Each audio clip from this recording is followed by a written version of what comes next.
हुआ है। ये पाइपलाइन लगभग 15 लाख घरों को गैस सप्लाई देगी। మిత్రులారా, దేశంలో ఈ ఇంధన విప్లవానికి మన రాష్ట్రం ఆంధ్రప్రదేశ్ ఒక ప్రధాన కేంద్రంగా ఉంది.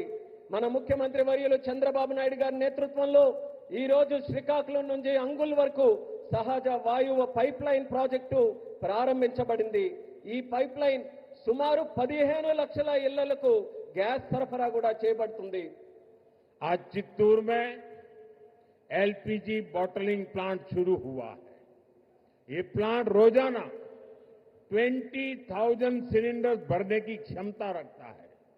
इससे लोकल ट्रांसपोर्ट और स्टोरेज सेक्टर में जॉब बढ़ेगी, युवाओं को नए अवसर मिलेंगे। ఈ రోజు చిత్తూరులో కూడా ఎల్పీజీ బాటిలింగ్ ప్లాంట్ ప్రారంభించబడింది. ఈ ప్లాంట్ రోజుకు 20,000 సిలిండర్లు నింపే సామర్థ్యం కలిగి ఉంది.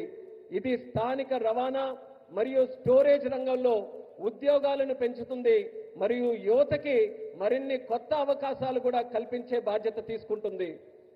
साथियों, विकसित भारत के लक्ष्य तक तेजी से पहुंचने के लिए आज देश में मल्टी